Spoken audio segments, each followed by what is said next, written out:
इस यात्रा को शुरू करते हैं। तो शुरुआत करते हैं पहले संशोधन से। ये 1951 में हुआ था और बहुत ही महत्वपूर्ण माना जाता है। हाँ, बहुत ज्यादा। इसके मतलब 3 मुख्य प्रावधान थे। पहला था जमींदारी उन्मूलन, यानी भूमि सुधार से जुड़े कानूनों को बचाने के लिए। हाँ, उन्हें कानूनी चुनौती से बचाने के लिए 9वीं अनुसूची जोड़ी गई। अच्छा। दूसरा, भाषण और अभिव्यक्ति की स्वतंत्रता पर उचित प्रतिबंध लगाए गए। और तीसरा, सामाजिक और शैक्षिक रूप से जो पिछड़े वर्ग हैं उनके लिए विशेष प्रावधान बनाने की शक्ति दी गई। तो इससे तो कई अनुच्छेद प्रभावित हुए होंगे। हाँ, इससे अनुच्छेद 15, 19, 31A, 31B और खास करके ये नई 9वीं अनुसूची, ये सब प्रभावित हुए। अच्छा, इसको याद रखने का एक बड़ा मजेदार तरीका है। बताइए। ट्रिक है, पहली बार जमीन पर 9th क्लास के बच्चों को स्पेशल जगह मिली। अरे वाह! यहाँ पहली से पहला संशोधन, जमीन और 9th क्लास से भूमि सुधार और 9वीं अनुसूची, और स्पेशल जगह से पिछड़े वर्गों के लिए वो विशेष प्रावधान, सब याद रहता है। ये तो बहुत बढ़िया है। अब आते हैं दूसरे संशोधन पर, जो 1952 में हुआ। ठीक है। इसका मुख्य प्रावधान था लोकसभा में जो प्रतिनिधित्व का पैमाना था उसे फिर से समायोजित करना। मतलब इसके तहत एक सांसद अब 7.5 लाख से ज्यादा लोगों का भी प्रतिनिधित्व कर सकता था। इससे अनुच्छेद 81 प्रभावित हुआ। अच्छा, तो इसकी भी ट्रिक है और बहुत सरल है। क्या है? 2 गुना बड़ी लोकसभा की सीट, अब 1 MP के नीचे भीड़। यहाँ 2 का मतलब है दूसरा संशोधन और लोकसभा की सीट से प्रतिनिधित्व का समायोजन। ये भी अच्छा है। चलिए, अगला है तीसरा संशोधन, साल 1954। हाँ, इसने संसद को कुछ आवश्यक वस्तुओं के उत्पादन और आपूर्ति पर नियंत्रण करने की शक्ति दी। आवश्यक वस्तुएं जैसे खाद्यान्न, कच्चा कपास, जूट वगैरह।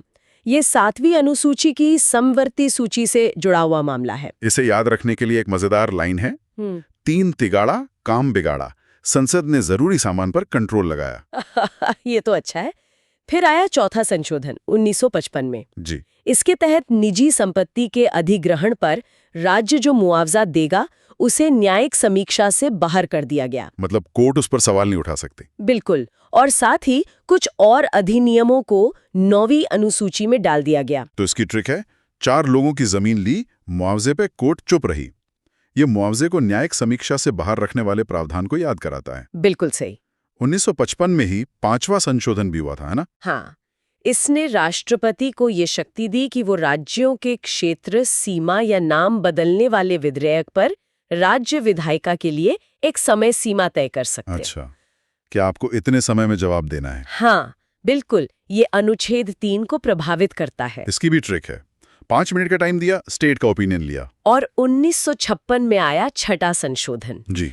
इसने अंतर्राज्य व्यापार में, मतलब एक राज्य से दूसरे राज्य के व्यापार में वस्तुओं की खरीद बिक्री पर कर लगाने की शक्ति संघ को दे दी। यानी केंद्र सरकार को। हाँ, और इसे संघ सूची का विषय बना दिया। तो इसे ऐसे याद रख सकते हैं, छक्का मारा, इंटरस्टेट टैक्स केंद्र सरकार ने मारा। बिल्कुल। अब आते हैं 7वें संशोधन पर, जो 1956 में हुआ।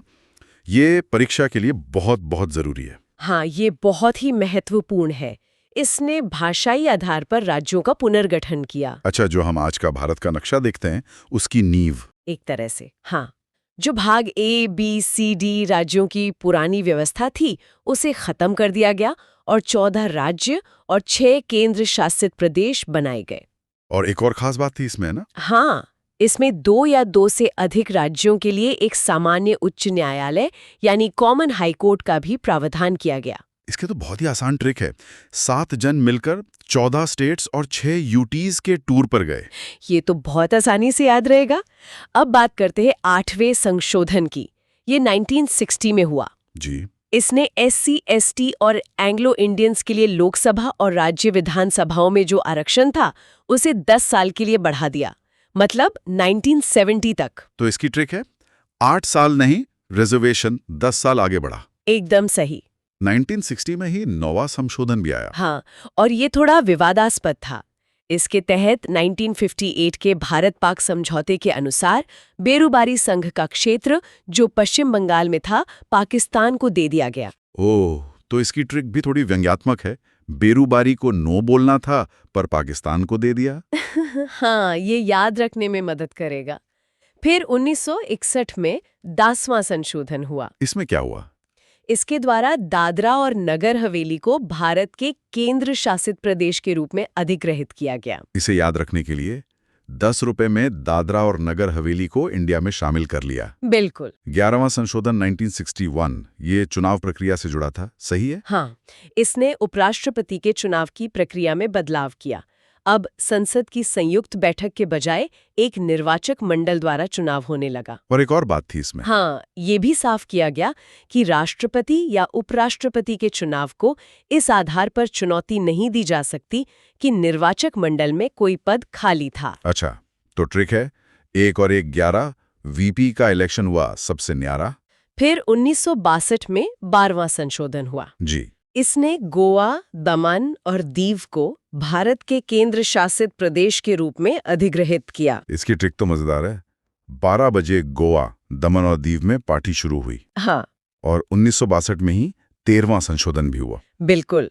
इसने नागालैंड को राज्य का दर्जा दिया और उसके लिए विशेष प्रावधान बनाए गए। एक नया अनुच्छेद 371A जोड़ा गया। तो ट्रिक है 13 नागा दोस्त स्पेशल स्टेट बन गया। हाँ, ये आसान है।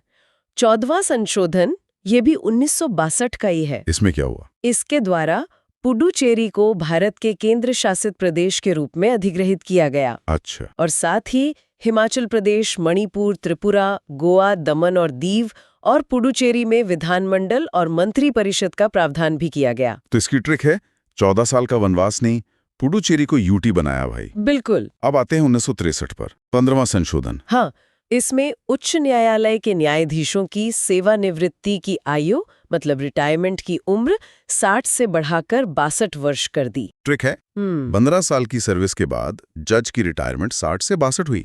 बिल्कुल। और 16वां संशोधन जो 1963 का ही है, ये देश की एकता और अखंडता से जुड़ा है। ये तो जरूरी होगा। बहुत। इसने जो शपथ होती है उसमें भारत की संप्रभुता और अखंडता शब्द जोड़े। अच्छा। और साथ ही भाषण, सभा और संघ की स्वतंत्रता पर देश की संप्रभुता और अखंडता के हित में प्रतिबंध भी लगाए। इसकी ट्रिक है 16 साल का सॉवरेन बच्चा देश की अखंडता की शपथ लेता है। अच्छा। सॉवरेन से संप्रभुता याद रहती है। बहुत बढ़िया। 17वां संशोधन 1964 ये फिर से भूमि सुधार से जुड़ा है। हाँ, ये सिलसिला चल ही रहा था। इसके तहत भूमि से जुड़े कुछ और कानूनों को 9वीं अनुसूची में डाल दिया गया ताकि उन्हें अदालत में चुनौती न दी जा सके। तो ट्रिक है 17 पे खतरा, जमीन पर जुडिशियल रिव्यू का खतरा टाल दिया। हाँ, फिर 1966 में 18वां संशोधन हुआ। इसमें क्या था? इसने साफ किया कि संसद की जो एक नया राज्य बनाने की शक्ति है, उसमें दूसरे राज्यों के हिस्सों को जोड़कर नया राज्य बनाना भी शामिल है। अच्छा, और इसी के आधार पर पंजाब और हरियाणा बने थे ना? बिल्कुल। इसीलिए इसकी ट्रिक है 18 साल का होते ही पंजाब और हरियाणा अलग हो गए। फिर 1966 में ही 19वां संशोधन भी आया। इसने क्या किया? इसने चुनाव न्यायाधिकरण मतलब इलेक्शन ट्रिब्यूनल्स की व्यवस्था को खत्म कर दिया और चुनाव याचिकाएं सुनने की शक्ति सीधे उच्च न्यायालयों को दे दी। तो इसकी ट्रिक है 19 साल के चुनावी झगड़े अब हाई कोर्ट सुलझाएगा। हाँ, और 20वां संशोधन ये भी 1966 का है। इसने यूपी में नियुक्त किए गए कुछ जिला न्यायाधीशों की नियुक्ति को वैध कर दिया, जिन्हें सुप्रीम कोर्ट ने अमान्य घोषित कर दिया था। ओ, तो मतलब उनकी नौकरी बचा ली। हाँ, कह सकते हैं। तो ट्रिक है 20 जजों की नौकरी सुप्रीम कोर्ट से बच गई। अब आते हैं 21वां संशोधन पर 1967 का। ये भाषाओं से संबंधित है और परीक्षा के लिए जरूरी है। जी। किया गया। अच्छा, तो इसकी ट्रिक है 21 साल का सिंधी लड़का 15वीं ऑफिशियल लैंग्वेज बोलता है। बिल्कुल। फिर 1969 में 22वां संशोधन हुआ। इसमें असम के अंदर एक स्वायत्त राज्य मेघालय बनाया। तो ट्रिक है 22 साल के मेघ यानी बादल असम से निकलकर अलग स्टेट बन गए। सही है। 1969 में 23वां संशोधन हुआ, ये फिर से आरक्षण से जुड़ा था। हाँ, इसने SC, ST और एंग्लो इंडियंस के लिए आरक्षण को 10 साल के लिए और बढ़ा दिया, यानी 1980 तक। तो इसकी ट्रिक भी वैसी है, आरक्षण 23 तक नहीं 1980 तक आगे बढ़ा। अब आता है 24वां संशोधन 1971 का। ये बहुत ही ज्यादा महत्वपूर्ण है। गोलकनाथ केस वाला है ना? हाँ, बिल्कुल। इसने गोलकनाथ केस के फैसले को पलटते हुए संसद को मौलिक अधिकारों सहित संविधान के किसी भी हिस्से में संशोधन करने की शक्ति दे दी। मतलब संसद की शक्ति को फिर से स्थापित किया। हाँ, और साथ ही राष्ट्रपति के लिए संवैधानिक संशोधन विधेयक पर सहमति देना अनिवार्य बना दिया गया। इसकी ट्रिक तो सीधी है, 24 घंटे संसद काम करेगी, मौलिक अधिकार भी बदल देगी। बिल्कुल। 1971 में 25वां संशोधन भी आया था। हाँ, इसने संपत्ति के अधिकार को और सीमित कर दिया। एक नया अनुच्छेद 31C जोड़ा गया। इसमें क्या था? इसमें कहा गया कि अनुच्छेद 39B या C, जो कि नीति निर्देशक तत्व हैं, उनको लागू करने वाले कानून को अनुच्छेद 14, 19 या 21 के उल्लंघन के आधार पर चुनौती नहीं दी जा सकती। अच्छा, तो इसकी ट्रिक है, 25 साल तक प्रॉपर्टी रखी, अब डीपीएसपी के लिए कुर्बान। फिर आया 26वां संशोधन 1971 में ही। ये भी एक ऐतिहासिक बदलाव था। ये प्रिवी पर्स वाला है ना? हाँ, इसने रियासतों के पूर्व शासकों यानी राजा महाराजाओं के प्रिवी पर्स और विशेषाधिकारों को समाप्त कर दिया। इसकी ट्रिक मुझे बहुत पसंद है। 26 जनवरी को राजा का पर्स छीन लिया। ये यादगार है। 1971 का 27वां संशोधन उत्तर पूर्वी राज्यों से जुड़ा है। 1972 में 28वां संशोधन हुआ। इसने भारतीय सिविल सेवा यानी आईसीएस अधिकारियों के विशेषाधिकारों को समाप्त कर दिया और उनकी सेवा शर्तों को तय करने की शक्ति संसद को दे दी। तो ट्रिक है, 28 आईसीएस ऑफिसर्स का स्पेशल स्टेटस खत्म। बिल्कुल। अब आते हैं 29वें संशोधन पर, जो 1972 में हुआ। इसने केरल के 2 भूमि सुधार अधिनियमों को 9वीं अनुसूची में डाल दिया। अच्छा, ये भी भूमि सुधार से ही जुड़ा था? हाँ। तो ट्रिक है, 29 नंबर पर केरल की जमीन 9th शेड्यूल में सेव हुई। और आज का आखिरी 30वां संशोधन, ये भी 1972 का है। इसमें क्या हुआ? इसने सुप्रीम कोर्ट में सिविल मामलों में अपील का जो मानदंड था उसे बदल दिया। कैसे? पहले 20,000 रुपए के मूल्य का मानदंड था, अब उसे हटाकर कानून का सारवान प्रश्न यानी सब्सटैंशियल क्वेश्चन ऑफ लॉ का मानदंड कर दिया गया। अच्छा, तो इसकी ट्रिक है, 30,000 का केस नहीं, अब सब्सटैंशियल क्वेश्चन पर ही एससी में अपील होगी। बिल्कुल। तो ये थे भारतीय संविधान के पहले 30 संशोधन। हर एक संशोधन अपने समय की चुनौतियों और जरूरतों को दिखाता है। ये सचमुच बहुत दिलचस्प है कि कैसे इन शुरुआती बदलावों ने देश की सामाजिक, राजनीतिक और आर्थिक संरचना को आकार दिया। और ये सोचने वाली बात है कि एक लिखित संविधान कैसे समय के साथ एक जीवंत दस्तावेज बना रहता है,